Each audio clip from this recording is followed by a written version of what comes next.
No, I can't draw Cthulhu. And that's why Cthulhu is so fun to draw.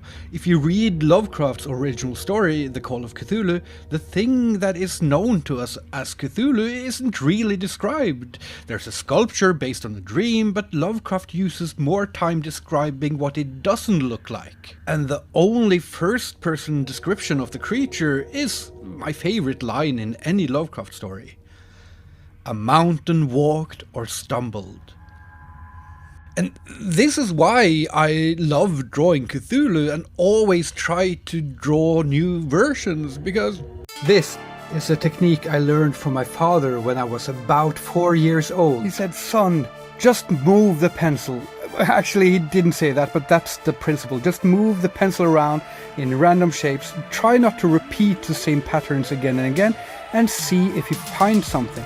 And then, when you finally find something, just hone in on it and start developing. Start softly and then go harder and harder as you define the shapes. Eventually, I actually swapped my pencil out for a thicker and softer one for those harder, deeper lines.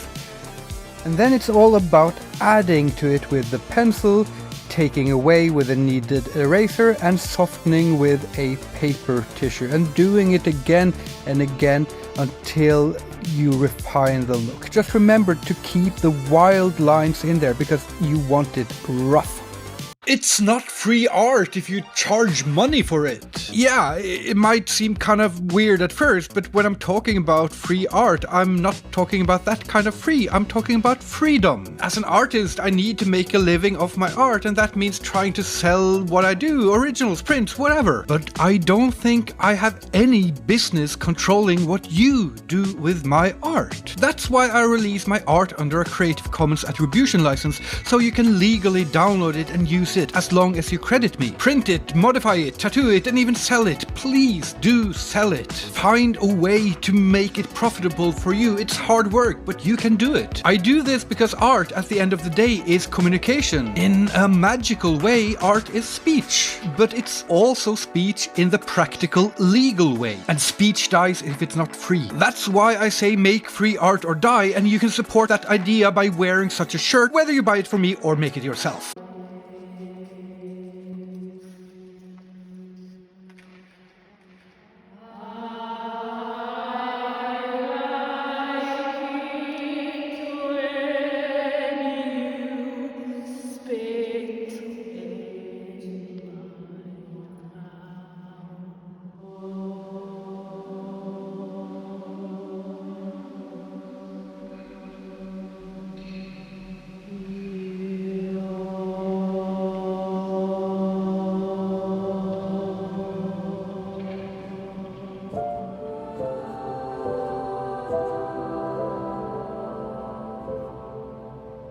If art is your lifeblood, then ink of the vein is a natural component to the craft.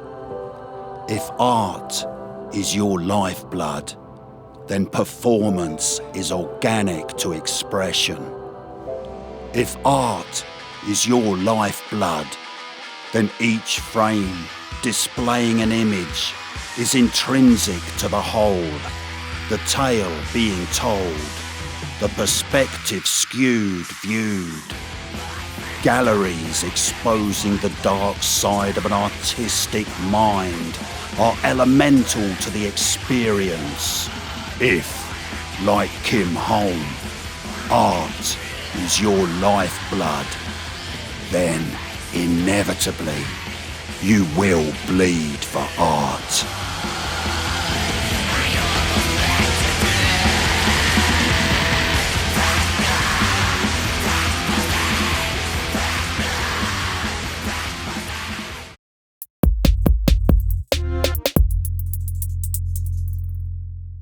There are no borders between us, only frontiers to explore, no hinterlands to conquer, oceans are but a distant shore.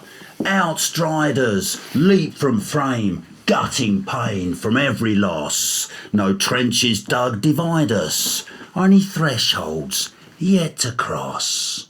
Welcome to Outstriders Podcast, Autodidact University, for those who know nothing and want to know something. And today we have with us an OG, an original Outstrider. Well, that's an OO, but never mind.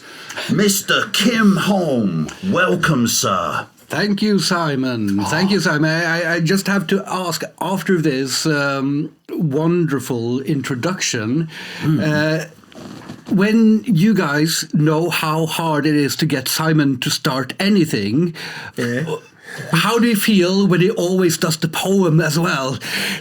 Starting late, and then, we also have the poem. Yeah, well, my wife keeps on telling me, my knife coach, to get on with it.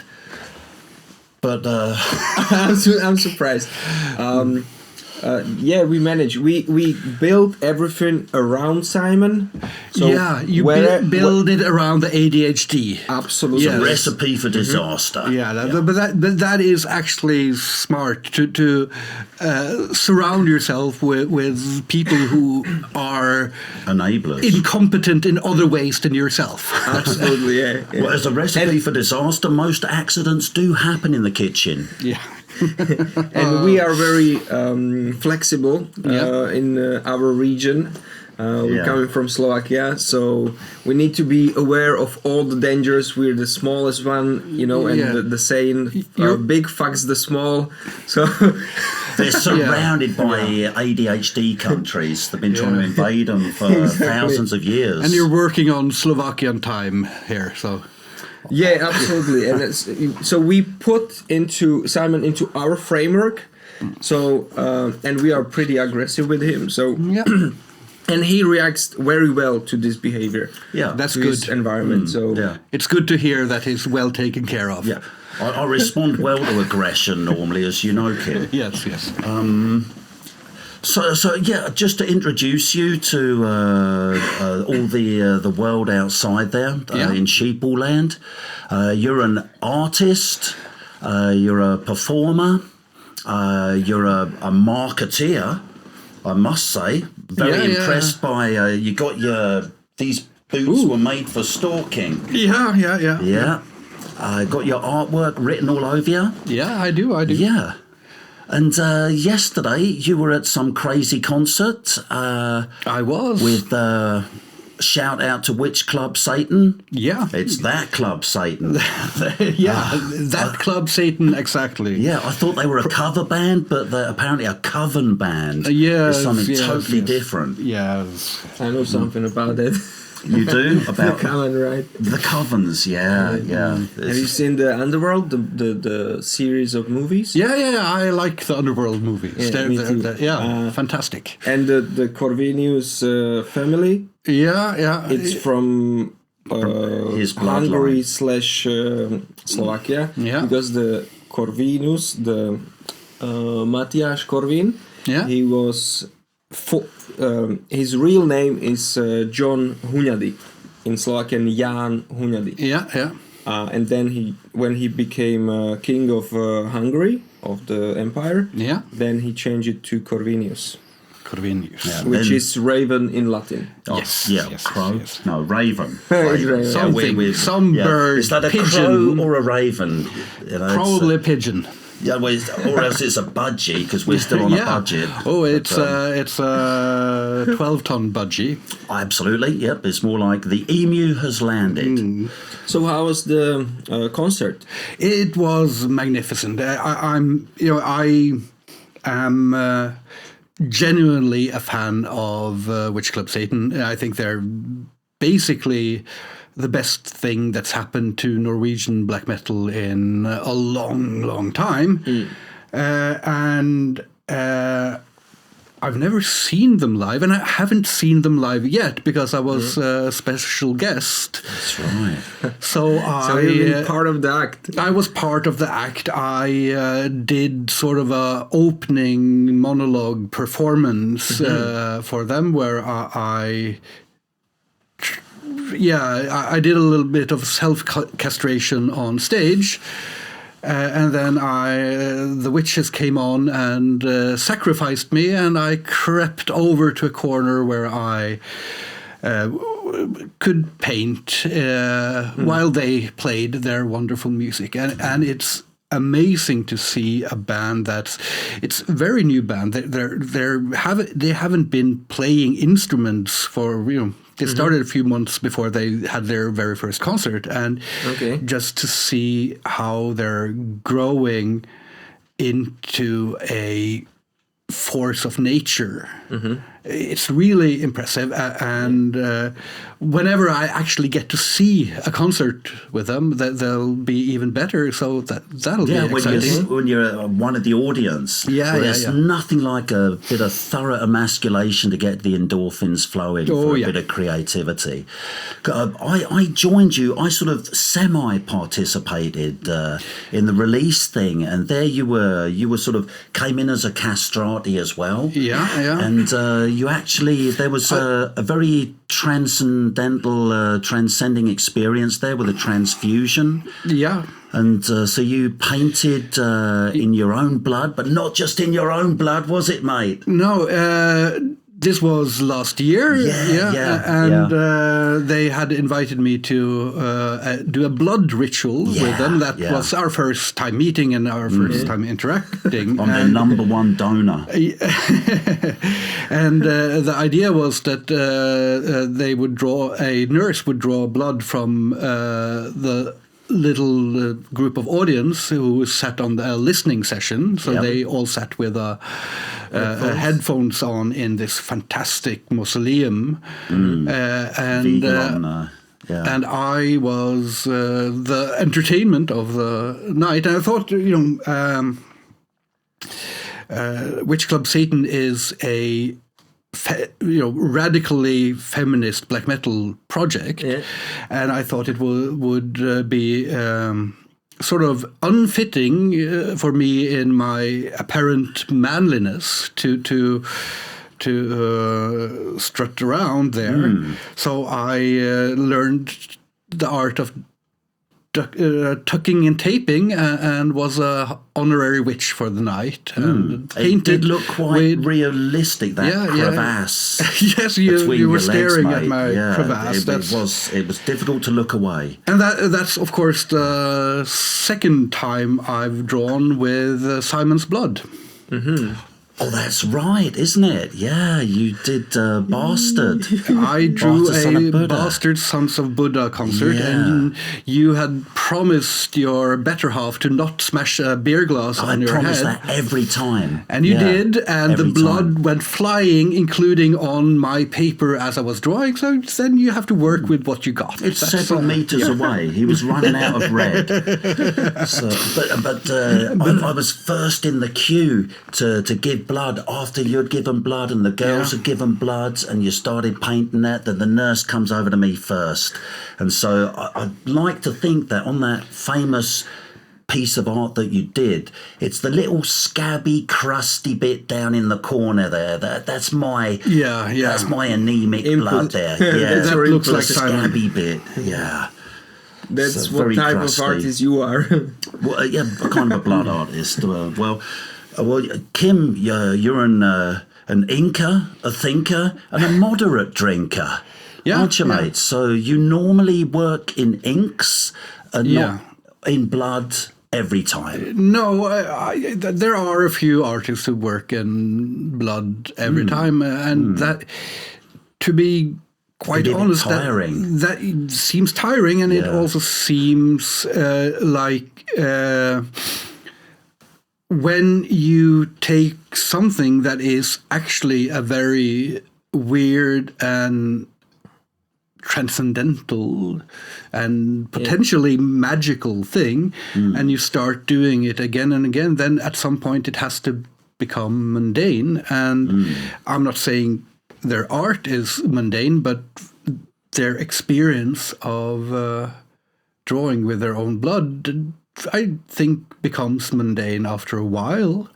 And then it possibly does it lose its point? I don't know. I won't know until I start doing it. Yeah, when you've bled enough as I have, then you will see the banality of all existence sooner or later. How I'm listening to you about all this blood, I never use my blood in any other way, just to suck it when I was hurt or something. And that works. It feels like it tastes very nice. Yeah. Like I like the blood taste.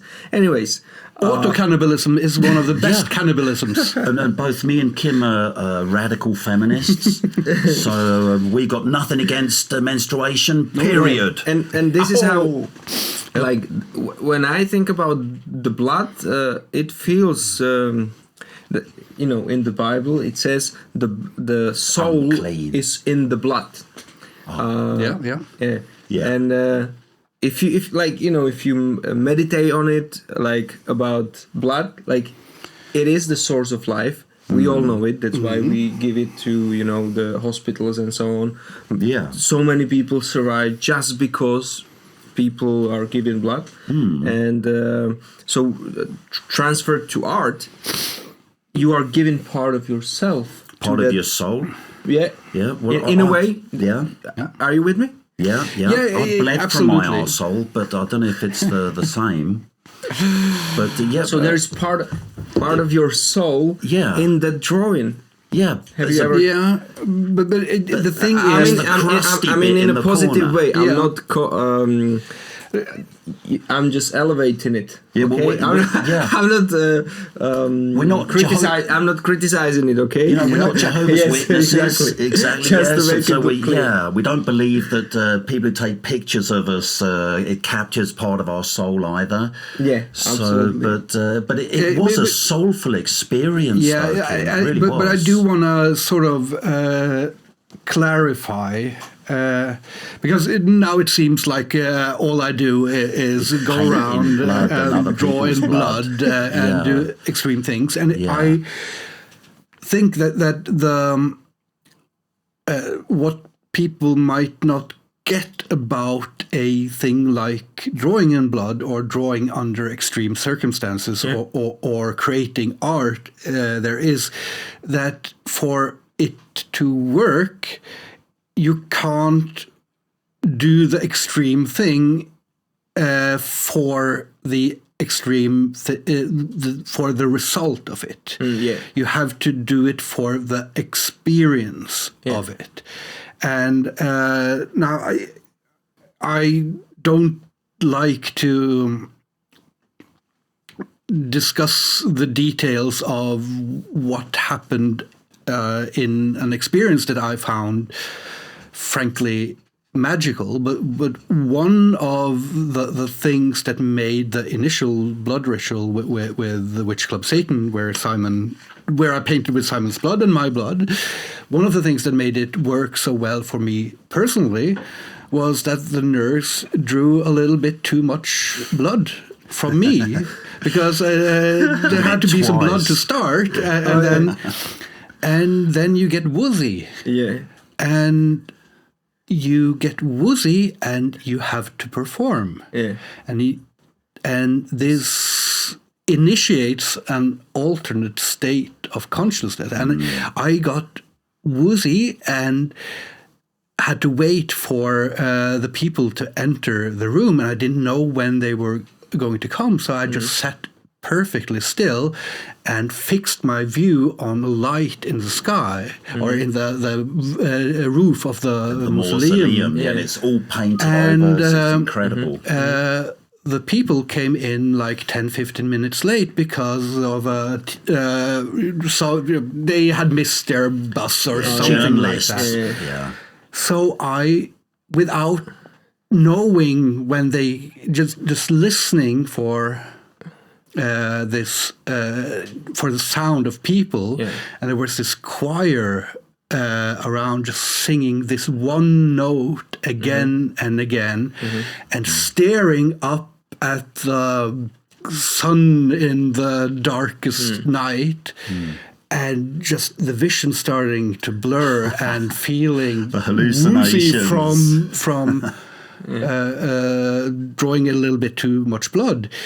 That is, as a process, as an experience, that is, I can't replicate that. Absolutely. And fortunately, I it translated to something I'm very proud of. But even if the work the painting had become crap, the experience would have been magical. So when you're doing these more extreme, one-of-a-kind things, it is for the experience, for that moment, and the artwork that comes out of it. Hopefully it has some soul or whatever, but for me it's just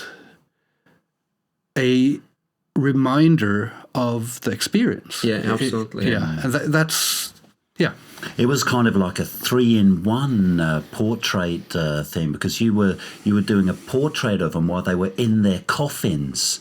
They didn't even get out. They were in their coffins the whole time. Lazy witches, lazy, I know. just lying there. I was a bit surprised. I wouldn't have been able to lie that still for that long. So, but it was fantastic. It was one of the best. You had enough experience. blood. Oh yeah, we had blood to spare. Yeah, for pancakes afterwards. No. So in this way, you enter the presence of the moment. Right, and it is in itself artistic experience. That's what. I have similar, maybe not that extreme, but artist myself. I have these moments. Sometimes I drive at night, and then mostly I enter this state when I'm tired, and when there is not too much. Sounds a bit dangerous. Should you be driving? No, it's like you enjoying, like, I don't know. It's like all the emotions, everything you've been through. I don't know, last week, and then at night, like drive at night at Saturday, for example, and all the feelings come on you. You go into that melancholy state, kinda, and then you get inspired by it, like fulfilled in a way. So and I think what you're describing there is this experience that we're not only chasing as artists, but as humans. It is the flow state. It is the transcendental state. It's the ego loss. It's the religious experience. And I'm would describe myself as radically atheistic, but I don't think it's possible to talk about art in a scientific or atheistic language. You have to go to the religious or mythological or spiritual language, because these are the words we have that come the closest to describe these feelings that we don't need to scientifically prove. They can't. And there is no way to scientifically prove them. That's why it's called the ineffable. The ineffable is something that cannot be explained with words. The numinous, finding what's beyond oneself. And that experience can be just as powerful just driving in car at night, your car at night, but that is also one of the reasons why I think we do art, that I do art, and that we like to experience art, is that it is a way of getting closer to that experience. It's a tool to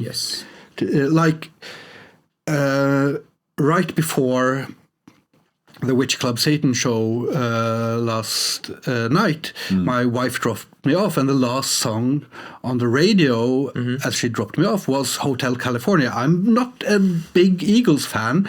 I'm not a big fan of that song. Ravens, though. But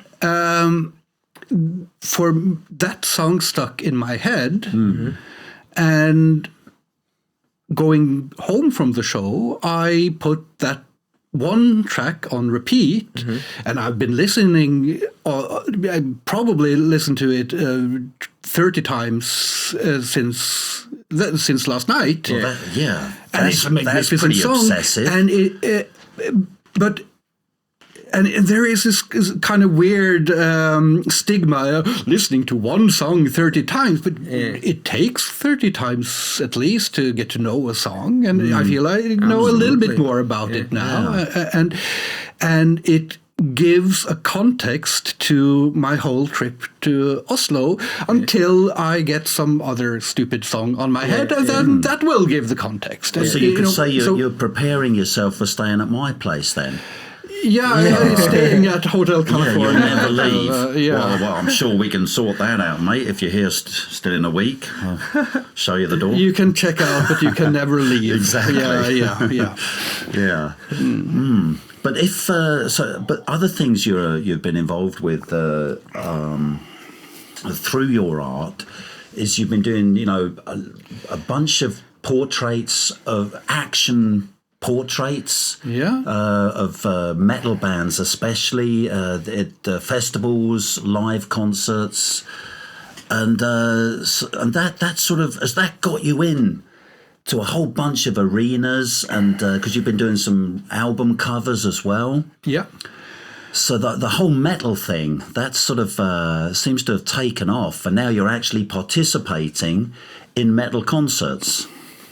Yeah, and I even have voiceover on one of the songs of one of my all-time favorite bands, Rotten Christ, which our relationship started with me drawing that band. Exactly, it's a door opener, isn't it? Sakis asked me to record a little voiceover about the Norse stuff, and exactly.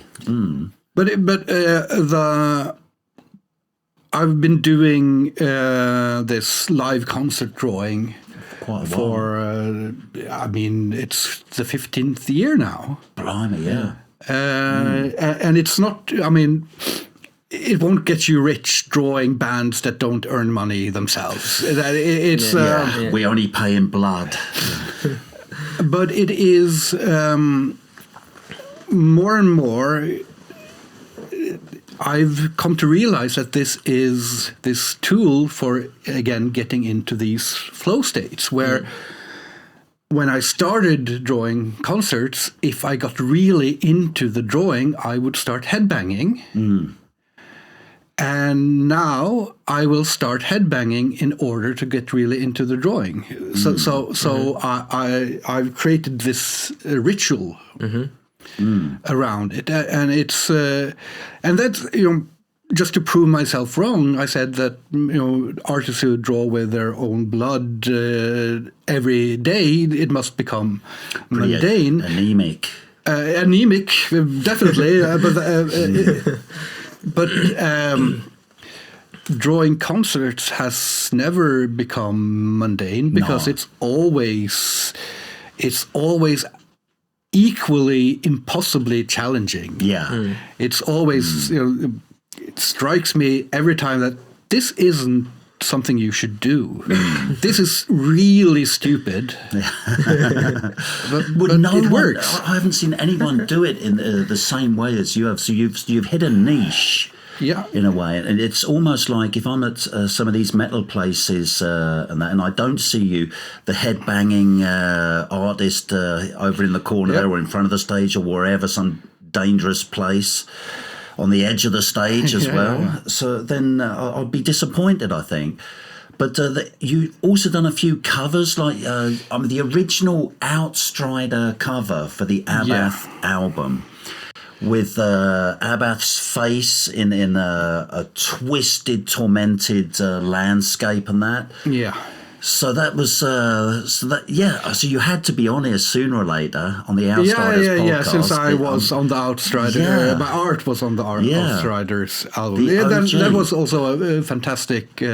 Francisco took the portrait, and then I drew based on that portrait.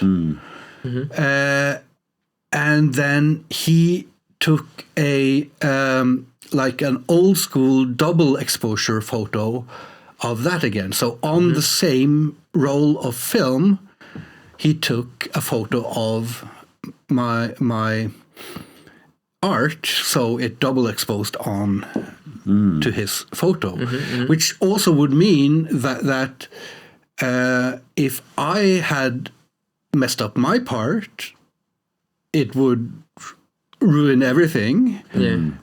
But also, I didn't make the magic there. He had to make the magic with that final photo, where if he does it wrong, it's all wasted. Because so the power of collaboration, that you both working towards one goal and trying to do your best. Well, a whole team. And then there is the unknown what it will become. But since the skill sets are compatible, then the end product is like way beyond individual. But in that process, I was just I was a tool. And I had to do my job well as a tool, but it wasn't my role to chase that magic moment. It was my role to do a good job and to make it possible for Francisco to do his magic. And that was also very, very exciting and very extremely pleased with how it looks. And that's excellent. All on Francisco. Really. The superimposition of the drawings as well, that was a very delicate procedure to follow the lines and contours of the Abath face. But he's an excellent photographer. And so the other stuff that you're getting involved with your art, it's got to be mentioned. Our last guest on here was an Ursus Horribilis by the name of Grizzly. And so you've been dabbling in even more fun and violence with the wrestling crowd. So if you're an out-of-shape 44-year-old artist used to sitting at the desk all day, there's one thing you shouldn't do, and that's begin training wrestling. And it's a young man's game, it looks like. It is, and but I'm not that smart, so I got bitten by the wrestling bug. I've loved wrestling all my life because I was 7 when Hulk Hogan body slammed Andre the Giant, and we were all convinced he was the strongest man in the world. And in the early 90s, when I was like 12, 13, wrestling became less cool, and people said, it's fake. And I went, wait, it's all planned. It's fantastic. And that revelation that this wasn't merely a fight. This was a work of art. It's a whole storyline. That really ignited my sort of lifelong fascination and love for wrestling. But I had never seen a live wrestling match. And because of some post I had done on social media, someone invited me to Norges Wrestlingforbund, Norway's Wrestling Federation's show in Bergen, and it was just it's one of those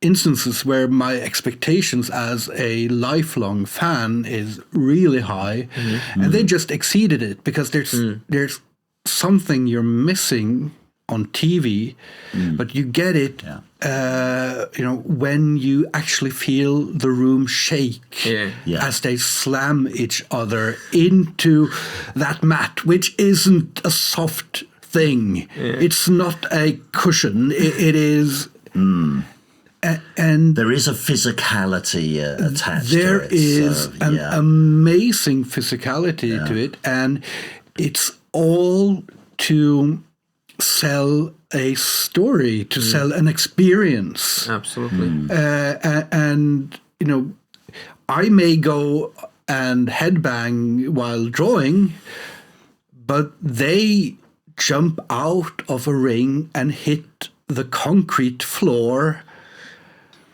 in order to sell their story. So I mean, as an artist, that is artistry beyond me. And then I got invited to join a practice, and it was just insanely fun. And I can't walk the next day or the next 3 days. And basically, in order, being a 44-year-old, soon 45-year-old, out of shape artist, that means I have to plan my week around the wrestling training, because if I even go for a short walk on the Monday after the Sunday training, then I'll be fucked all week. I just have to lie still and play video games all day. That's Monday is video game day. Actually, from the I was aspiring professional footballer. Yeah. Actually, after the difficult training, if you go just for a short jog, your muscles will recover much faster than if you just stay still. When you are not 45. Absolutely. I can respect that. There also is this aspect that I hadn't understood until I started, because I'm joking that I'm out of shape, but I'm in much better shape than I was when I was 30. Yes, and I've done definitely. This is a way to get in the shape. So thumbs up for you. After a day of heavy weightlifting or even a long run or something, going for a walk or a run absolutely helps, because you've used your muscles. Yes. The thing is, the heavy thing with the wrestling isn't using your muscles. That's heavy enough, but it is getting slammed again and again and again. And the idea of how to make a wrestling fall work, or a bump, is that you're supposed to land flat with as much of your body touching the floor at the same time, because then the energy disperses through the whole body. But that also means it hurts much more. You're beating every part of your body. You're not just beating one part, you're beating every single part of your body. And the recovery from that is, at least for me, it's different from when you're older, because that's why they slam their hands straight down. That also arrests your fall. So, but when you get to a certain age, it's only the scar tissue keeping you together in many ways. And I think the wrestling is a good way for me to have a motivation to work on myself and get in better shape. But the wrestling itself is you need to simply destructive. I mean, and that's something I learned very quick is that every single wrestler only has a set number of bumps. And at some point, their body can't take any more bumps, and it doesn't matter if they're doing everything right. It is a destructive thing. Even happened to Mickey Rourke, didn't it? But what I observed so far, you like the challenges, like drawing during the metal concerts. Come on, it's like it's a warrior spirit. You know what I mean? Like, it's challenging. Nobody can do it. I'm gonna do it. That's what I have feeling from you. What you say? That's my overall. That's my brand of stupidity. It's the Not pioneering knowing when artist. to quit. That's the Outstrider ethos, isn't it? Going one step further than you should, than is perfectly safe. Yeah. I'm king of the world. So, other plans you've got? Let's see. What have I got here? Oh yeah. The way you've managed to market yourself, it's sort of what we're leading up to. Yeah. You've done a whole bunch of cool stunts. You've got a whole bunch of friends who you've flattered with your demonic portraits of them. Yeah. Including you. You made my ears look really sharp, so my best side as well. And also with the wrestling, the whole audience there as well, the crowds there are really into it. So it's kind of like a rock and roll concert. Very much. Isn't it? And so then you've also been doing these things on YouTube, Instagram and that, where you're doing a painting, doing a piece of art, while you're discussing the mythological creature it might be, or the blob of ink that's becoming a nightmare, or different characters from legend. So the fact that you can doing two things at the same time. I'm trying to think and speak, but if you're drawing as well, thinking before speaking is like wiping your ass before shitting. It's I'm more of a winker than a thinker. But that's been really popular. I mean, that's taken off.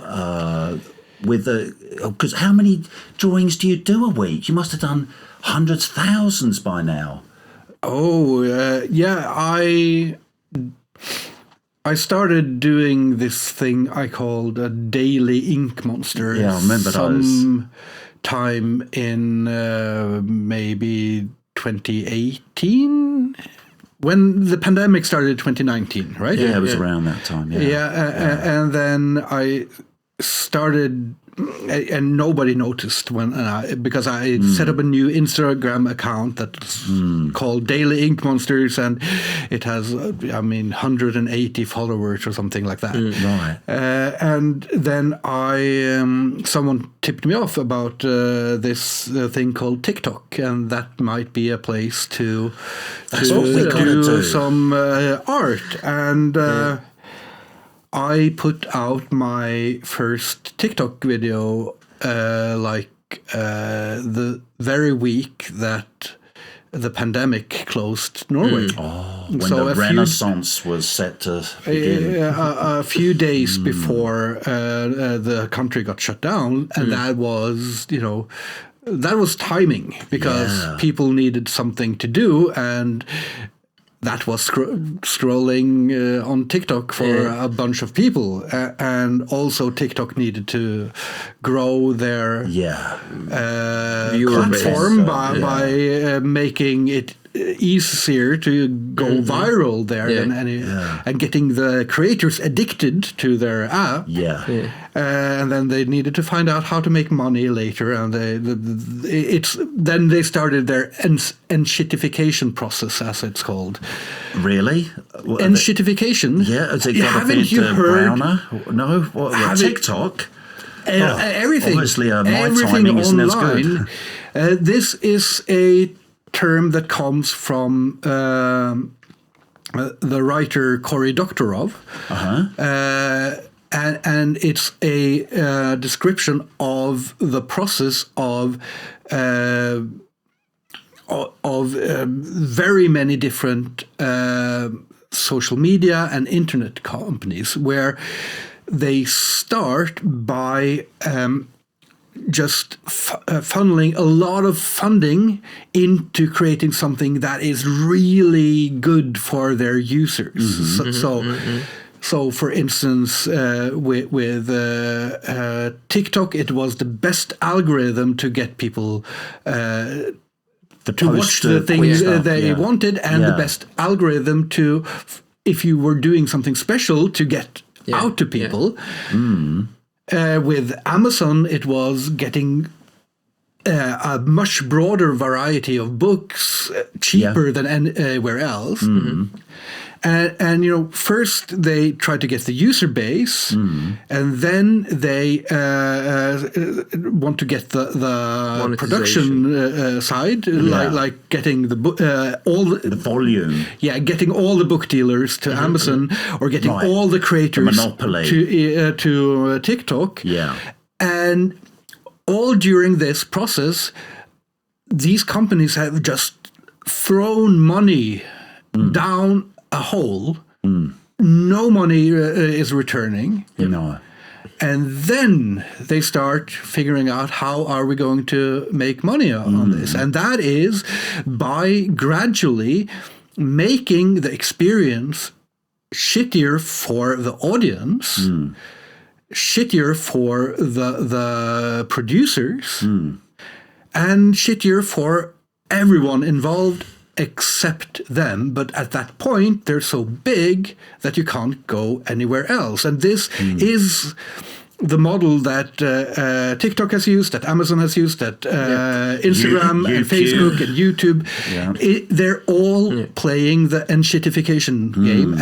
And the result is that the world is becoming a cesspool. Yeah, they turn dedication into defecation. From the other side, our human psychology that's the way to do it, in a way, because we have this idea, human beings, that we want everything for free.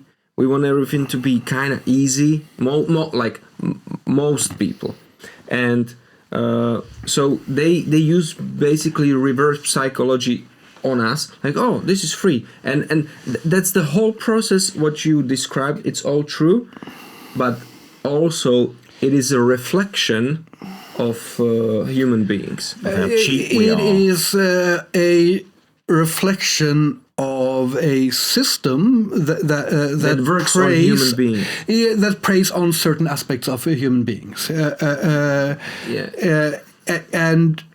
it is, the thing is that I can come with all the criticisms of capitalism that I want. I'm politically, and philosophically, I'm an anarchist. So I think, all good. Get rid of the whole system. Anarchist meet Antichrist. But when I'm saying that this is an enshittification process, this isn't an indictment of the system. It is a sort of a flaw in the system, because the enshittification ends up, if you believe in free markets, whatever that means, it ends up hurting all the parts of that market. And in the end, it is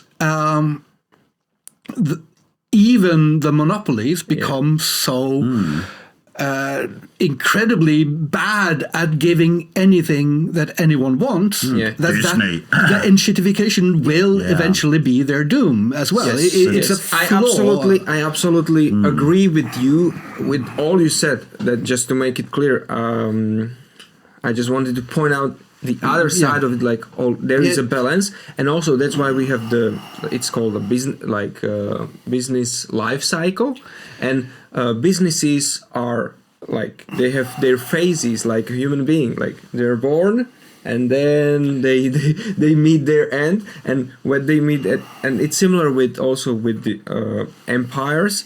Like, one empire, it has a start, right? But it builds on a dying of the empire which was before it. And similar to companies, like these examples, like Netflix was building on a fall of Blockbuster, that was the company. So Blockbuster was the video chain. You're thinking. So there is always the overlap. Like if you are if the shitification phase starts, there is a competitor which will challenge you, and if you don't change, then you can't stay in the market. But the shitification thing is a rather new development.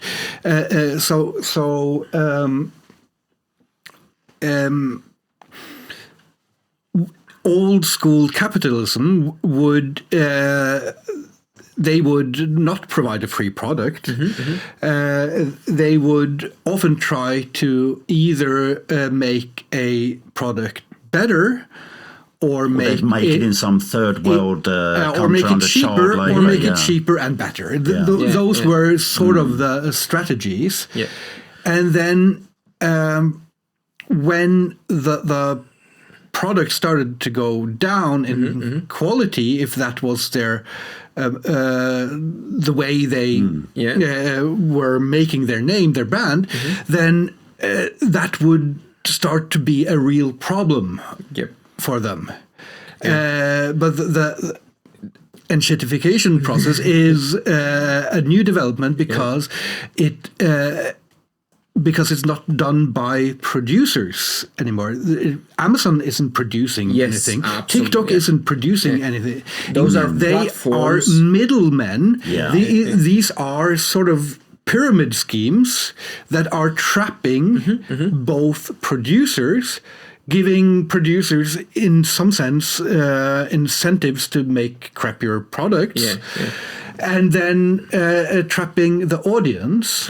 And when I said that this will end up hurting the businesses themselves, that is sort of a moral prediction from me, because we haven't really seen what will happen. No. I predict that this won't go well for those companies, but it will go terribly for everyone as well. Yeah, so, corporations. If corporations become coprophagic. Then if that's the only thing they can sell is shit, then the consumers must be manipulated or brainwashed into loving shit. So that there has, but then you see the standards lowering in so many ways. So how many people read books anymore? That's why Amazon. I do. Mostly audiobooks. But just to put it in a timeline, if you look at the timeline, like, okay, this is 19th, 20th, 21st century. The online world started just few decades. And this is very, very new situation. And it is game changer variable for companies nowadays that, we can use the platforms to be the middleman and to so I think we are still learning how to use internet and what rules to have. You know what I mean? It's still very and much governments up in the air. are always slow when it comes to regulation or the actual development, like how to make rules. So having this naive belief that innovation will always happen no matter what, because many times during history there's been the market has been monopolized by certain parties. There's never been 100% free trade and free innovation anyway. And it seems to me as though these big media companies have become very astute at buying up and purchasing any hint of rivals. And so the streaming market, it seems to be running out of steam. And but so for example, the example with books. So about was it 70% of the market? There's been a contraction of the amount of books sold to get a bestseller. So if you can go just steal in a couple of books, we can all be bestsellers. But the contraction within that market, but there's other markets to put out there, like audio books, where you can combine art and words, pictures and words. And so you have to be a multimedia kind of artist to get anywhere nowadays. And so just writing your bestseller book, no, it's just not going to happen. You have to have an innovative idea to market it, present it, find your niche, find your audience, whether it's starting up a YouTube channel first or however you do it. But you have to have, you can't just go in without knowing the people from the lodge to get you a leg up. But, I mean, if we're being totally honest, books suck as a medium. It's an awful, awful medium. And I'm saying this to a writer and a reader. More into greeting cards myself. And it's awful because it replaces something that is better, which is the verbal storytelling, which has the element of interaction that you get in wrestling, for instance, and just like CDs has replaced singing. I mean, every family used to sing together. People used to sing when people met. They down at the pubs. Singing in church, in pubs, and everyone knew a lot of songs, and it has been replaced by in many ways better music, but a shittier technology to do what singing does, which is to bond people together. Same with books. And the sort of one of the interesting things is that in these new technologies making, in some sense, a worse and worse replacement of the need in humans for storytelling, for art, for music. What we're seeing now is that one of the things that was eye-opening for me with TikTok and with now YouTube and Instagram and stuff is that it was a platform to tell verbal stories. And which got me interested in telling verbal stories face to face, and which got me into doing more of the performance aspects of my art, like the Witch Club Satan thing yesterday, or the wrestling, or so. And that's sort of my hopeful message during all this is, even as the world becomes more and more shittificated, that will perhaps turn into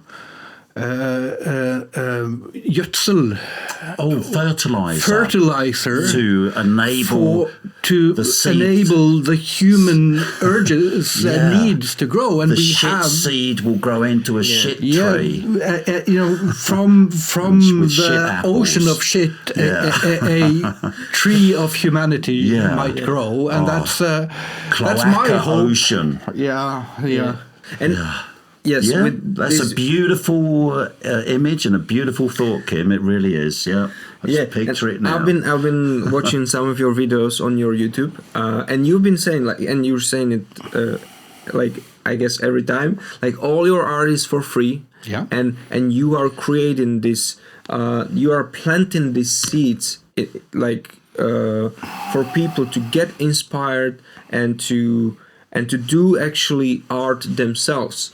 So what you're just describing, what you see, you already are doing. So I just want to appreciate it that what you preach, that's what you do. Practice what he preaches. Practice what you preach. And I do resonate with that, because it's true that we built our own art on the art that was before us, and we get inspired, and even not only art, but that's a reminder that we can express ourselves too. We're midgets on the shoulders of giants, of course, but there is the striving for an individual expression, and that's you're either you can be a craftsperson, or you can really just strive to do something different, do something innovative, and in a different way, which I think you're doing as well, and which is so important for the holistic view of your total creative expression. So it means that you can jump over to many different creative types of projects, and it'll be you anyway. If I'm just allowed to say something about the free art, because when I talk about free art, I don't just mean that I give away my individual drawings. That's not the point. I have to make a living. I have to make a business. I have to do good business decisions. But it's a matter of free use, and this is a copyright problem. So a thing that people often don't understand about copyright is absolutely everything that can be copyrighted are things that by law are considered speech. If it's not considered speech, maybe it can be patented, maybe it can be trademarked, but everything copyrighted is speech. And there is a reason why a lot of people are abusing this idea of freedom of speech, but there is a reason why we want to have freedom of speech as a society, and that is because these expressions, this is the basis of communication. Art, music, dance, talking, words, these are all forms of communication, and it's very, very dangerous to say that you're not allowed to use. If you sing me a song and you infect my head with that song, then it is dangerous for the society as a whole to say that no, only the originator of that song is allowed to be use that toxic. And we are, by this copyright regime, we're not just, I believe we're hurting artists with it. I believe there are better ways to make money. I mean, we could make a system that would be more fair in payment to artists. But we are hurting the communication of society as a whole. And that's why, all of my art is always driven by this idea of free sharing of art as a communication, art as speech. Yes. So you are making the link with the fundamental, like you're being true to yourself and what you believe that human beings need. And I think I pretty much understand that. So that's why I'm saying I do resonate with it, because it's so important that we are able to share and to be truthful in the communication and get inspired by one another. And because like this is much more important than the art or the business itself. I'm not saying it's not important. I do believe it is important, but being in the fundamental connection with one another, it's having the philosophy down. And this might be my stupidity with not knowing when to give up, because I started doing. Knowing that I wanted my art to battle against copyright in 2001. That's a long time, and I could maybe have earned You like more. the challenge. I like the challenge. I could maybe have earned more money if I would shut up about the copyright stuff, because not everyone in the art business likes what I'm talking about. But I believe that the enshittificated corporations will in the end hurt them. I also believe that having a business plan that is, as true to your heart and your ideas and your morals as you can, will in the end hopefully pay off. And maybe I'm wrong, but I'm still the test of time. Yeah. I still think that's. I still think that the best business plan is to do the best job you can and do the best stuff you can and do it in the best way you can. I think that's pretty sound advice. That's why I'm not rich. Well, as the world's greatest underachiever, I know just what you're talking about, mate. I'm still trying to follow some of my ideals. Yeah. Absolutely. But having a philosophical, holistic view of everything you do as well, the way you approach art, it's as above, so below. There's the projection of so many different facets. I mean, I'm a crap artist maybe, but I call myself a cathartist. Because as a pseudo-masochist, I paint my pain and portray it onto others. Yeah. But the way you do follow many of these archetypes and mythological stuff, and there's also it's like a deep dive into Jung's shadow side at times. So there is the darkness in your art. The morbidity, the naked blobs that could turn into something that could eat your face. So does it reflect any of the nightmares that you do have, or do you just get all that stuff out through your art? The dark thoughts? Whoa! Now we're in psychotherapy. We're in Darkland, I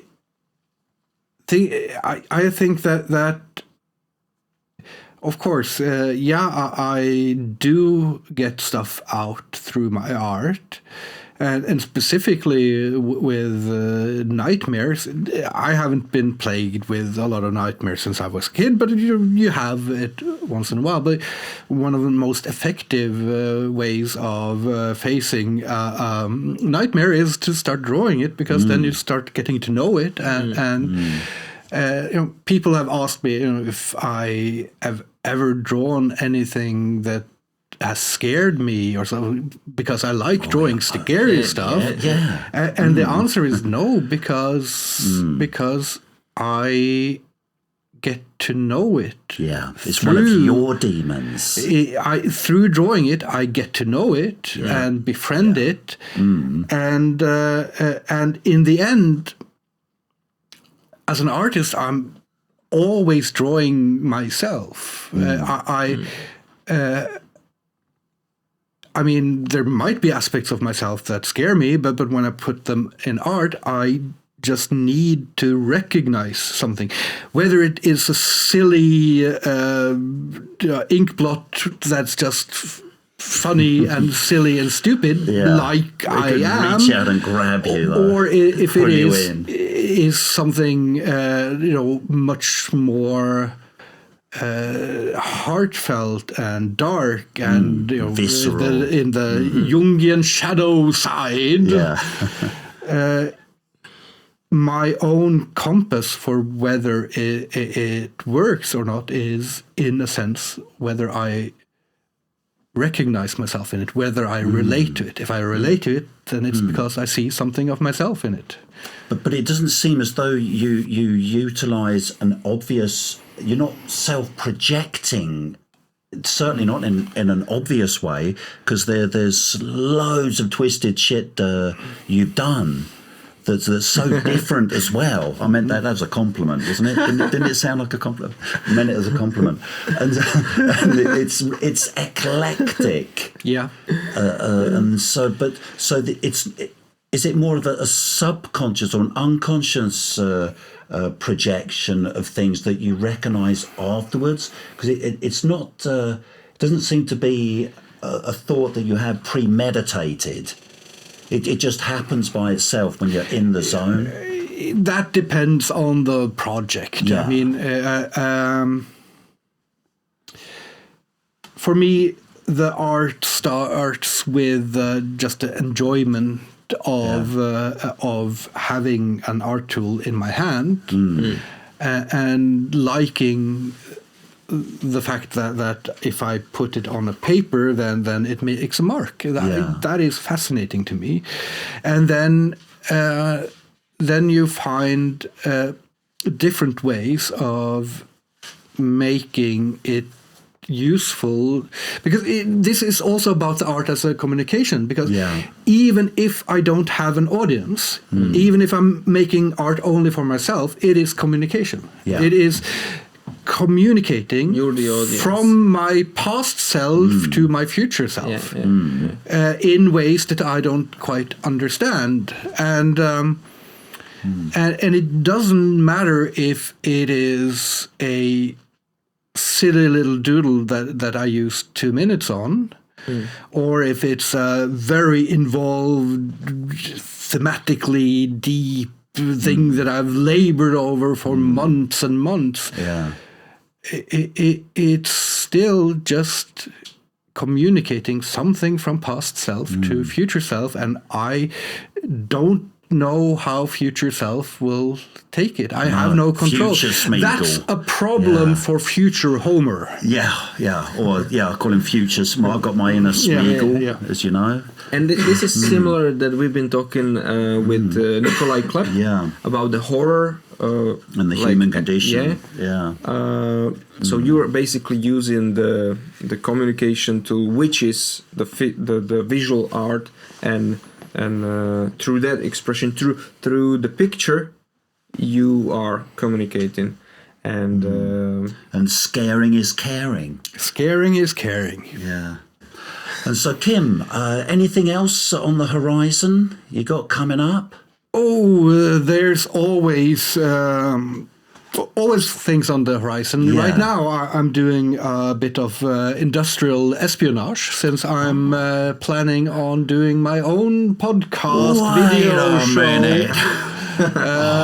Where I'll sit down with people and draw their portraits as I'm talking to them about hopefully interesting stuff. And that's the idea. We're getting ready to finally pull the trigger and get that stuff rolling. New studio built and got your team ready. We actually moved studio, so now we talked a little bit about Francisco Munoz. Now me and him are sharing a studio, so that's a fantastic upgrade. A match made in black heaven, death heaven. The match made in hell. That's the one I meant.